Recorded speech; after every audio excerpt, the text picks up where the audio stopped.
Allez, viens prendre ton pied sur la chaîne de la vérité.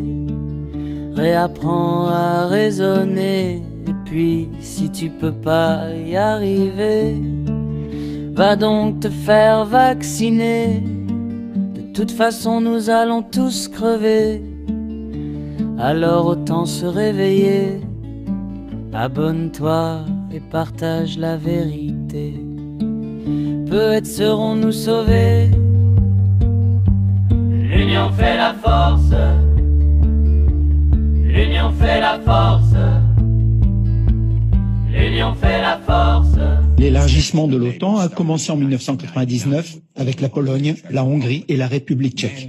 Ensuite, les États-Unis ont mené des bombardements sur la Serbie en 1999. Une utilisation de l'OTAN pour bombarder une capitale européenne, Belgrade, pendant 78 jours consécutifs pour briser le pays. Les Russes n'ont pas beaucoup apprécié cela. Mais même Poutine a commencé à être pro-européen, pro-américain. Il a même émis le souhait de rejoindre l'OTAN, lorsqu'il y avait encore l'idée d'une sorte de relation et de respect mutuel.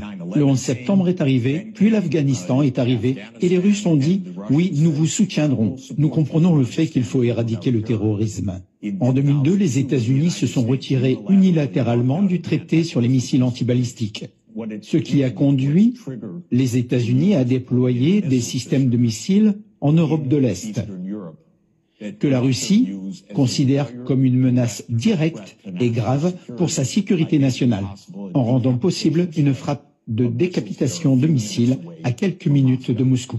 En 2004-2005, nous nous sommes engagés dans une opération de changement de régime en douceur en Ukraine, la soi-disant première révolution colorée.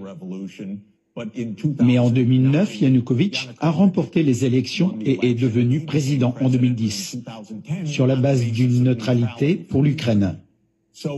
Ainsi, le 22 février 2014, les États-Unis ont participé activement au renversement de Yanukovych. Ils ont intercepté un appel vraiment compromettant entre Victoria Nuland et l'ambassadeur des États-Unis en Ukraine, Jeffrey Piat, qui était jusqu'à aujourd'hui un haut fonctionnaire du département d'État. Et ils ont parlé de changement de régime, donc créer un nouveau gouvernement. Ensuite, les États-Unis ont déclaré « Ok, maintenant l'OTAN va vraiment s'élargir ». Et Poutine n'arrêtait pas de dire « Stop, vous avez promis qu'il n'y aurait pas d'élargissement de l'OTAN ».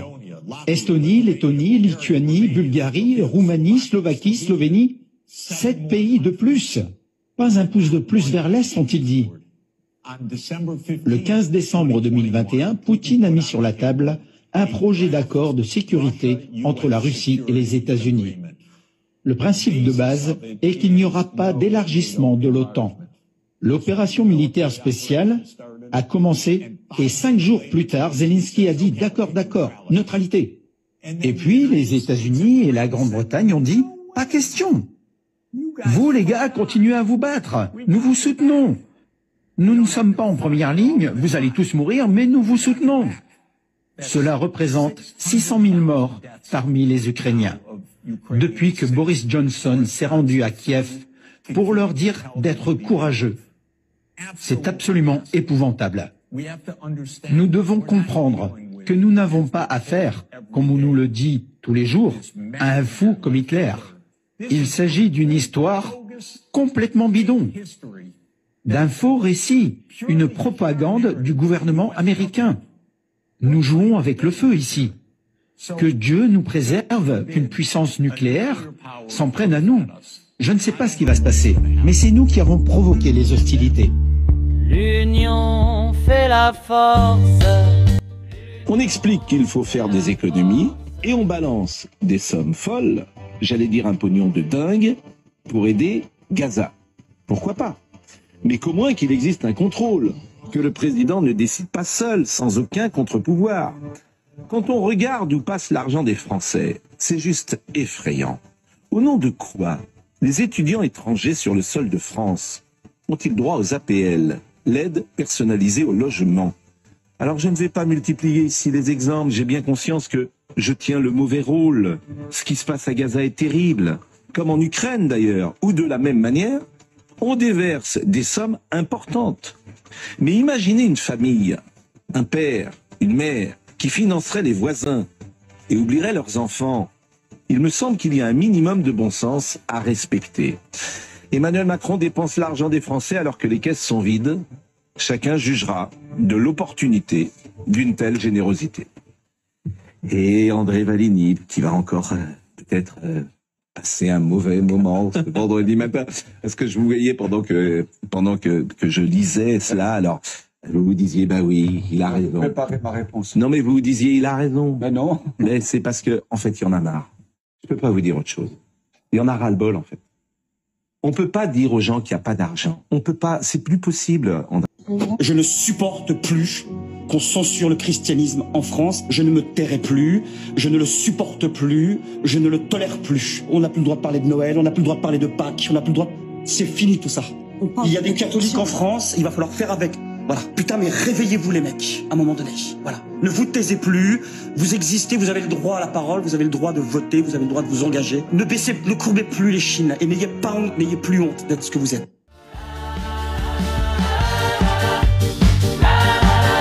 Comme l'État est un macro qui nous prend pour des putes, c'est un juste retour des choses. Si jamais ce système ne marche pas et qu'on n'arrive pas à améliorer un peu, faut descendre dans la rue. Et comme je te l'ai dit, descendre dans la rue c'est bien, mais faut pas remonter. Moi quand je vois les manifs, ça ne m'intéresse pas. Descendre dans la rue, remonte, regarder The Voice à la maison, c'est bon. Tu descends dans la rue et tu restes. Tant que t'as pas obtenu ce que tu veux, tu restes dans la rue. Et je te disais qu'avec des amis, j'ai eu une idée il y a quelques temps, qui serait la révolte des trottoirs si notre truc ne marche pas. C'est-à-dire qu'au lieu d'aller paralyser les routes et faire chier tout le monde autour et casser des vitrines, on s'assoit sur les trottoirs et sur les places. Voilà. Comme l'État est un macro qui nous prend pour des putes, c'est un juste retour des choses. Et ça serait peut-être pas mal, tu sais. Mais par contre, on reste jusqu'à ce que ça change. Et à mon avis, malheureusement, je crains que ça soit ça, à part que j'ai peur que ça se limite pas à s'asseoir sur les trottoirs, quoi, que ça devienne violent. Parce que dans leur numéro, là-haut, ils sont pas conscients que ça suffit vraiment. Que des centaines de gens autour de moi se sont armés au cas où. C'est ça la France, du Chili dans les gamelles et du vin dans les bidons. C'est ça la France, du la gueule à l'opinel, partager les saucissons.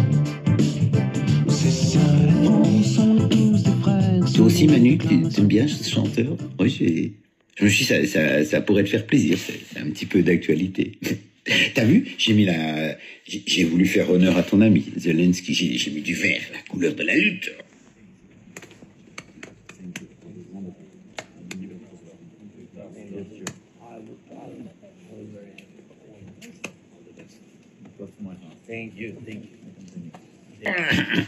Ah, je me suis dit que ça te ferait un petit peu plaisir de me voir un petit peu dans les couleurs du moment. Ça te ferait peut-être du bien. Ouais. Parce que je t'ai vu là au Luxembourg. Hein, t'avais pas l'air, hein. T'étais élégant avec l'écharpe jaune et tout, mais point l'air trop à l'aise, hein, comme on dirait dans Les Visiteurs. Par contre, il y a un petit détail que je voudrais te dire entre nous. Tu peux le garder pour toi ou en parler à ton compagnon. Mais il y avait encore une petite chose qui se baladait à un endroit un peu improbable. Bon, je dis ça, je dis rien. Après, si t'es malin, si tu regardes les vidéos, tu vas voir de quoi je parle. D'ailleurs, tant qu'on y est, puisque on parlait de bateaux, tu pensais trouver des armes, c'est ça, des drones, peut-être des armes nucléaires, et t'as rien trouvé, c'est ça. Par contre, pourquoi on ne parle pas des 3 Allemands qu'ils ont chopés près d'un aéroport en train de s'amuser avec des drones? Ah ouais, c'est dingue, on n'en parle pas. Elsie, vous faites quoi là-dessus? Les journalistes? Si, vous êtes des journalistes, c'est ça? Vous devriez en parler de ça, ces 3 Allemands qui ont été arrêtés en train de s'amuser avec des drones pour faire croire à tout le monde que c'était les Russes. Ah, là, le discours, il en prend un sale coup, là. Ah, il en prend un sale coup, hein. Tu sais, Manu, franchement, je sais pas quoi dire. Je sais pas si tu te tires la honte sans le faire exprès. Dans ce cas-là, c'est que t'es vraiment un imbécile, mais j'en doute. Je peux te dire pas mal de trucs sur toi, mais dire que t'es un imbécile, je pense pas. Dans l'autre cas, ça veut dire que tu le fais exprès. Dans ce cas-là, tu n'as pas peur de la honte et tu n'as pas peur de ce qu'on pensera de toi dans les années à venir. Mais d'un côté comme de l'autre, tu sais que tu nous saoules. Je te le dis amicalement comme ça, hein.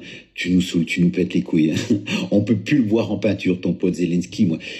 Qu'est-ce que je donnerais pour qu'il disparaisse une bonne fois pour toutes? Et pas que lui, bien sûr, bien évidemment. Tu te doutes bien de qui je mets dans la liste.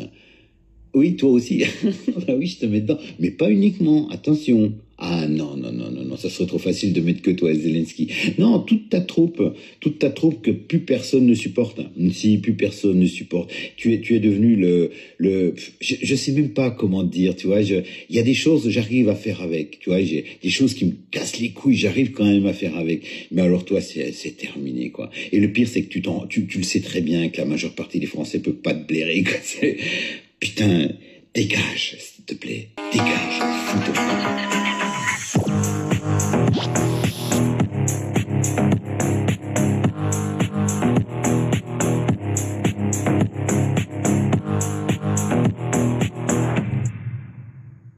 Gaza à la croisée des chemins. Washington presse l'ONU d'agir. Les États-Unis mettent la pression sur l'ONU. Soutenir le plan de paix de Trump pour Gaza ou risquer des conséquences graves pour les Palestiniens. Washington décrit la situation comme un moment historique capable de redéfinir l'avenir de la région. Au cœur du texte se trouve un conseil de paix et une force internationale chargée de maintenir un cessez-le-feu fragile et de désarmer les groupes armés. Pour la première fois, le projet ouvre la porte à une future souveraineté palestinienne. Mais derrière l'élan américain, des fissures apparaissent. Plusieurs diplomates dénoncent un manque de garantie, un rôle incertain pour l'autorité palestinienne et un mandat international encore trop vague. Macron, tu n'es pas un homme à cœur. T'es pire qu'un dictateur. Oui, pire que le diable. Tu veux envoyer des soldats européens mourir pour ton plaisir, juste pour te venger de Poutine qui t'a pas serré la main il y a quelques années en arrière. Rappelle-toi, même Erdogan, il t'a tourné le dos, il voulait pas te serrer la main. Et pour ça, tu veux te venger. Écoute bien ce que je te dis, Macron. J'espère que tu vois ma vidéo. Il y a très longtemps, 35 millions de soldats russes sont morts pour délivrer tes grands-parents, tes parents de la guerre envahis par les Allemands. T'es d'accord avec moi? Oui. Si tes grands-parents et ton père et ta mère auraient été tués par les Allemands, tu serais pas né aujourd'hui. Et bien sûr, la France ne serait pas en faillite et il n'y aura pas de soldats qui vont mourir. Je ne sais pas ce que tu as. Si tu es un amoureux de Zelensky, si vous êtes homo tous les deux, pour lui, tu as abîmé toute la France. Oui, toute la France, tu l'as abîmée. Tu nous as mis en faillite, tu veux tout le temps prendre des sous aux gens, aux retraités, aux gens qui travaillent, tu veux supprimer les jours de fériés. Tu fais que du mal. Tu fais rien de bon. Rien. Oui. À cause de toi, parce que c'était dans les journaux. Tu as reçu 25 millions d'euros pour que tu acceptes que Pfizer fonctionne son vaccin, qui a tué des milliers de gens. Oui. Rappelle-toi, c'était aussi au journal télévisé. Des injections qui étaient périmées et ils les ont quand même mis aux gens et ils sont morts avec. Tu veux jouer aux petits soldats, comme il t'a dit le ministre italien. Prends un casque et un fusil et va faire la guerre. Oui, moi je te dis, prends un casque, un fusil, donne des casques et des fusils à tous les députés, les maires, les ministres, tous les ministres que tu as eus, toi-même aussi, tous les employés qui sont pour toi, et aller faire la guerre. Oui, que d'envoyer des pauvres innocents mourir pour ton plaisir. Tu veux faire comme Zelensky? Regarde Zelensky, il a ramassé des milliards et des milliards des États-Unis, de l'Europe, de la France aussi.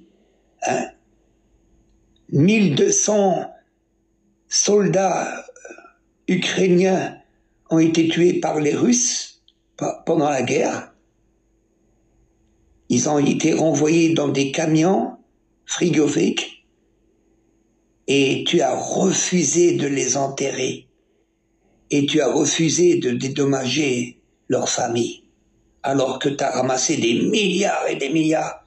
Tu as acheté des maisons, des voitures de luxe, 35 millions d'euros pour un appartement pour ta maman à Dubaï, dans la grande tour. Ouais, tu as acheté le manoir à 25 millions d'euros au Prince Charles d'Angleterre. Tu as acheté 5 maisons, y compris à Cap d'Agde, 5 maisons en Europe, avec des piscines. Oui. Pendant que le peuple européen, surtout en France, crève de faim. Qu'est-ce que t'as fait du pognon, Zelensky? Et on a appris que 59% des Ukrainiens sont devenus millionnaires, alors qu'ils étaient pauvres avant. Et oui, c'est avec l'argent des Européens. Ouais. Macron, regarde ce qui se passe en Indonésie. Moi, je voudrais bien que le peuple français et tout le peuple étranger qui vit en France, qui cotise aussi, bien sûr, ceux qui travaillent, qui vont à l'Élysée défoncer la porte et rentrer et te foutre en prison. Et aussi Zelensky, et lui a arraché tous les milliards qu'il nous a volés. Oui, c'est un sale mendiant, Zelensky. Tout ce qui l'intéresse, c'est le pognon. Beaucoup d'Ukrainiens disent qu'ils n'ont pas voté pour lui. Il était danseur dans un cabaret. D'ailleurs, on l'a vu comment il danse, comme une tapette. Oui, c'est la vérité, comme une tapette. C'en est un. Oui. Ils auraient dû le laisser continuer à danser dans ce cabaret, mais pas le mettre en président. Il a bousillé toute l'Ukraine. Oui. Et beaucoup de journalistes ont trouvé la vérité. C'est Zelensky qui a cherché la merde avec Poutine. Regardez, messieurs, dames, dans des vidéos anciennes, de 1945, etc., quand les nazis ont traversé l'Ukraine, avec les chars, les camions, les Ukrainiens ont fait le bienvenu aux nazis. Ils leur ont offert des fleurs, du vin, des gâteaux. On les voit dans des anciennes vidéos noires et blancs. Oui. L'Ukraine ne fait pas partie de l'Europe. Elle n'est même pas encore dans l'Union européenne. Et même s'ils voulaient la mettre dans l'Union européenne, l'Ukraine, c'est fini, elle n'est pas dans l'Europe. Elle est dans la Russie. Et la Russie n'est pas Europe. Oui. C'est pour ça que Poutine parle d'empire du mensonge, de satanisme, etc. Parce que qu'est-ce que c'est que Satan? C'est le dieu des menteurs. Comment existe-t-il? Par le mensonge. Or aujourd'hui, les gens qui nous dominent et qui règnent sur nous, de façon, je vais le dire de façon abstraite, sont des gens qui ne règnent que par le mensonge. Et ce mensonge produit beaucoup de souffrance. Parce que parfois on peut dire, on ment pour protéger les gens, tu sais. Toute vérité n'est pas bonne à dire, tu vois. Voilà. Mais là, on n'est pas du tout dans cette logique-là. On ment, on fait le mal, je fais le travail, et je me retrouve condamné à la prison, ce qui est déjà le cas, parce que j'ai le bracelet ou pas, je suis condamné à prison ferme pour incitation à la haine. Tu vois? Voilà, tu vois, là, à ce moment-là, comment on arrive de la théorie à la pratique. Et je dis, comment se fait-il que des gens qui prétendent faire un travail de vérité ne rencontrent pas les mêmes problèmes que moi? Tu vois? Un processus d'humiliation et de soumission. Donc il faut que tu restes libre intérieurement, malgré le fait qu'ils te soumettent par leur puissance, tu vois. Yael Braun-Pivet. Alors comme ça, on en veut aux héritages. À ce qui paraît, à vous entendre, c'est pas bien de se passer les héritages de génération en génération. Ben voyons. Ah là là là là, je sais pas comment dire, parce qu'il faut rester poli. C'est ça le problème, en fait, faut rester poli. Vous représentez tout ce qu'on déteste. Ouais, tout ce qu'on déteste, pas seulement en politique, dans tout, en fait, ce qu'on déteste dans la vie. Vous êtes la représentante même de ce que les gens ne peuvent pas encadrer. Si on en est à vouloir taxer les héritages, comme vous dites, il faut bien vous mettre dans la tête que des gens comme moi, comme d'autres, on a bossé toute notre vie justement pour ceux qui ont des enfants pour pouvoir le transmettre à nos gosses. Et ça, je vois pas en quoi, madame Braun-Pivet, vous vous pointez là au milieu et vous, d'un seul coup, vous décidez que vous trouvez que c'est pas vraiment super de donner son héritage comme ça, de génération en génération. Moi, ce que j'ai construit ici, en Biélorussie, ça c'est pour tous les connards qui ont la critique facile, j'ai réussi à construire quelque chose que j'ai jamais réussi à construire en France parce que vous êtes des voleurs, parce qu'il faut qu'on engraisse des tas de graisses comme vous. Yael Braun-Pivet, oui, je vous le dis, je peux pas vous encadrer, je peux pas vous blairer, oui, c'est de l'intimidation, TikTok, j'en ai rien à foutre parce qu'à un moment, à ces connards-là, faut bien leur dire ce qu'on pense. Je peux pas vous encadrer, voilà, je peux pas vous encadrer. La vie des Français, laissez-les gérer leur vie. On n'a pas besoin de vous parce que s'il y a bien des choses qu'on devrait éviter de se passer en génération, c'est des gens comme vous, des inutiles, des incapables, des bons à rien, qui taxent, qui vivent sur le crochet des gens comme des morbacs sur des couilles. Vous voyez ce que je veux dire? Donc ce que j'ai réussi à construire ici en Biélorussie, c'est quelque chose que mes filles auront. Voilà. Et où vous ne pourrez absolument rien prendre parce que c'est en Biélorussie et qu'en Biélorussie, on peut se transmettre les héritages de génération en génération sans que des crapules, des vermines, des putains de cafards viennent essayer de se greffer pour essayer de récupérer quelque chose qui n'ont, en fait, pour tirer du fric de ce qui n'ont jamais rien fait de leur vie parce que vous n'avez jamais rien branlé de votre vie.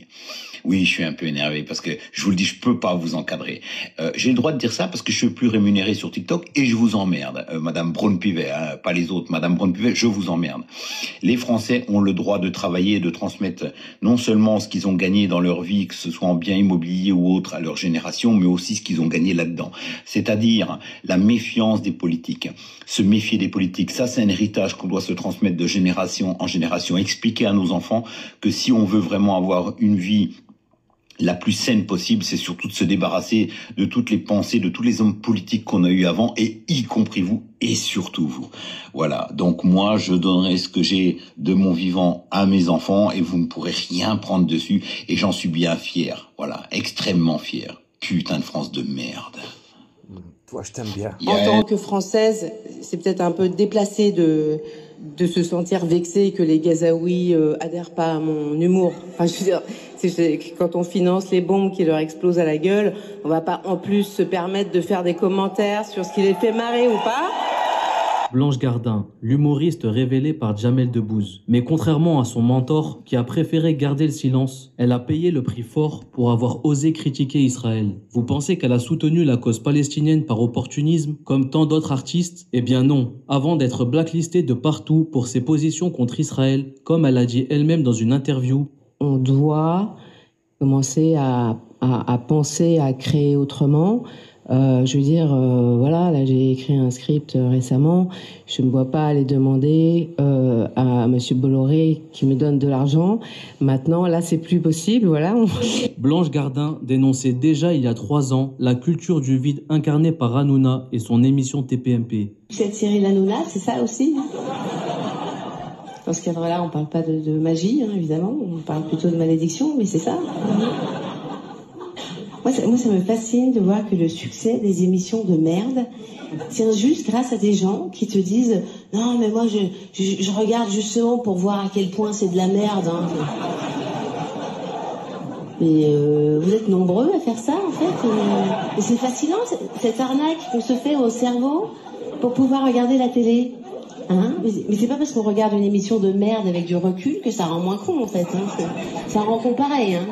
Mais le problème c'est qu'on s'aperçoit pas qu'on devient con. Mais en plus d'avoir attaqué le système médiatique, elle a aussi pris position contre Sophia Aram, qu'elle a accusée d'être islamophobe et surtout d'avoir cherché à plaire aux lobbies sionistes qui alimentent la haine de l'islam. Qu'est-ce que ça me fait plaisir de vous voir, monsieur Jean-Marc Ayrault. Parce que dis donc, on a quelque chose à fêter, je vous l'ai dit tout à l'heure.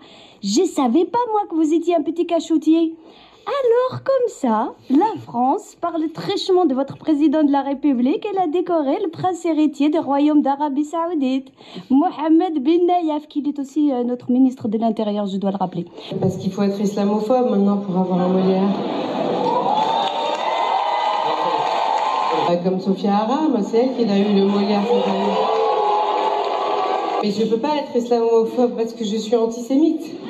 Donc en fait, l'un exclut l'autre. En fait, si tu es islamophobe, ça te protège contre l'antisémitisme. En fait, c'est comme l'herpès. En fait, c'est comme l'herpès. Si tu l'as à la bouche, tu peux pas l'avoir au cul. Alors là, j'ai pas la rêve.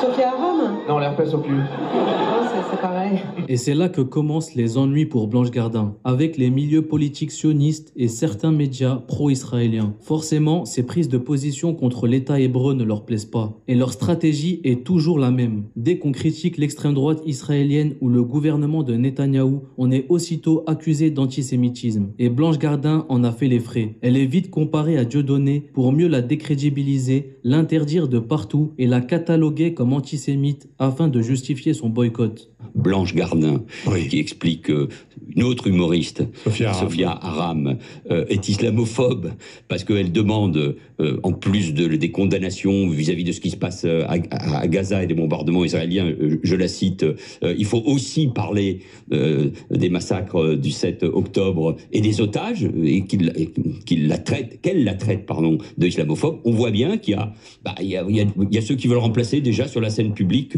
Dieudonné. Alors, est-ce que Blanche Gardin, ce qu'elle a fait, son sketch qui a été beaucoup relayé, est-ce que Blanche Gardin, donc, c'est la nouvelle Dieudonné? Et devinez justement qui a pris sa défense? Eh bien, c'est le principal intéressé, Dieudonné. Lui qui a été le précurseur et le premier humoriste à avoir subi ce lynchage et cette campagne de boycott contre lui pour avoir critiqué Israël. Blanche Gardin, par exemple, elle a fait un sketch, elle s'est fait traiter d'antisémite. Vous pensez qu'elle est antisémite? Ah oui, tout à fait, oui. Ah ouais?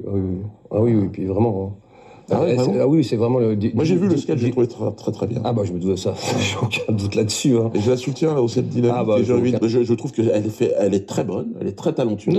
Et le sketch que vous critiquez, moi je le trouve très drôle. Non mais oui, mais c'est sûr, hein, c'est peu doute.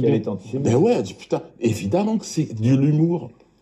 Alors, c'est de l'humour. Après, on peut comprendre que certains soutiens d'Israël soient en panique et la comparent à Dieudonné, surtout quand on voit la similarité flagrante et l'inspiration que Blanche Gardin a pour Dieudonné. Donc oui, je m'appelle Blanche. Et je m'appelle Dieudonné. Et depuis le 7 octobre, je suis antisémite. Ah, l'antisémitisme, quelle saloperie, je te jure. Ça te tombe sur la gueule un beau matin, tu sais. Vraiment, ça m'a foutu le cafard, vraiment. Je me suis réveillé le matin, j'étais pas bien.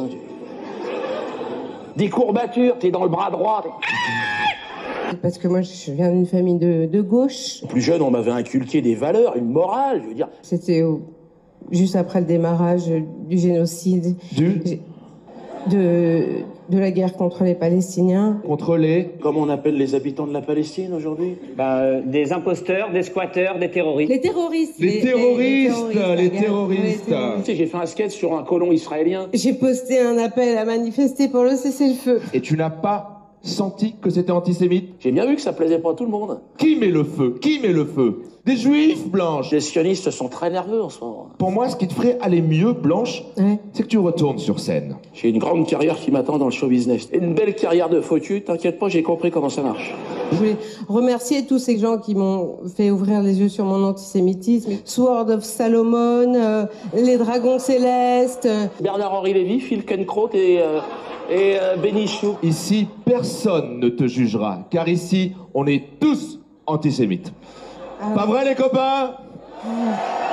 Allez, les jeunes humoristes, à vous de jouer. Moi, je me casse. Et ce sketch dont tout le monde parle a signé le début de la fin. Ça lui a littéralement coûté sa carrière. En février dernier, dans une interview avec Télérama, elle avait confié que depuis le sketch sur Gaza, elle ne recevait plus aucune proposition de cinéma et qu'aucun acteur ne souhaitait travailler avec elle. En fait, là, j'ai été heurtée très vite par l'insulte d'antisémite quand j'ai commencé à poster, vraiment comme je le dis dans le sketch, très tôt, après le début des bombardements, des appels à manifester ou vraiment ce que voilà.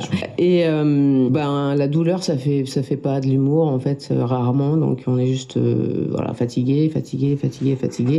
Puis il a fallu en fait que du temps passe et je pense que ça a explosé pour moi suite à la campagne de désengage systématique des personnalités de gauche avant les élections, en élections d'antisémitisme, où là je me suis dit, il n'y a pas de qualificatif, quoi. Je veux dire, on risque d'avoir le RN et il y a cette stratégie en face qui est d'une malhonnêteté intellectuelle et c'est sans borne, quoi. Et donc je suis assez d'accord avec toi sur l'idée de répondre au délire par le délire, en fait. Ça me plaît. Gardin, après son sketch sur l'antisémitisme, enfin il a fait un sketch là-dessus, je sais pas si vous l'avez vu aussi. Oui. Comment y échapper? Bon. Très bon sketch d'ailleurs. Très bon sketch. En plus, avec deux des meilleurs comiques en activité, Émeric Lompré et Blanche Gardin, donc ça pouvait pas être mauvais. Et donc le traitement dont elle dit être victime après, ça vous choque, ça vous indigne, ça vous surprend pas? Moi, contrairement à ce que vous laissiez croire tout à l'heure, je ne suis pas quelqu'un qui a une proportion à l'indignation et au choc, mais j'en prends acte. C'est une information intéressante. Blanche Gardin est fondamentalement emmerdée. Il semblerait même qu'elle ait du mal à mettre en œuvre un certain nombre de projets professionnels dans le milieu donc de la culture, puisque c'est le sien, depuis qu'elle a commis ce sketch. C'est une information intéressante qui nous permet toujours de mieux cartographier l'état de la situation. Voilà. Et alors ça dit quoi concrètement? Je vous l'ai déjà dit, la bourgeoisie a décidé qu'il allait de ses intérêts de soutenir Israël. Blanche Gardin s'est retrouvée seule dans ce monde d'hypocrites du show business. Elle devait maintenant faire face à la violence des propos de ceux qui défendaient le génocide à Gaza. Le principe rhétorique de ce sketch, c'est de dire que les Juifs sont des fauteurs de guerre. Donc c'est faux, et puis c'est abject, parce que le fait de dire que ce sont les Juifs qui provoquent les guerres, c'est vraiment le discours antisémite pur d'avant la Seconde Guerre mondiale, et c'est aussi le discours négationniste qui permet de nier la tentative d'extermination opérée par les nazis. Vous voyez, si je n'avais pas de doute sur l'antisémitisme de Blanche Gardin, tout simplement, je pourrais rire. Sauf que quand vous la voyez ensuite, 2-3 jours après, sur une émission sur le net, en train de dire « Est-ce que vous pensez que le bébé, il était dans le four? Ah, les Juifs, ils ont dû mentir. » Mais vous êtes dégueulasse. Justement, sur cette rumeur des bébés décapités, pour répondre à Bruno Attal, le sioniste, Blanche Gardin était revenue dessus et avait dénoncé le fait que les médias n'avaient pas assez démonté cette rumeur après s'être aperçu qu'elle était fausse. Je repensais l'autre jour à l'histoire des 40 bébés décapités.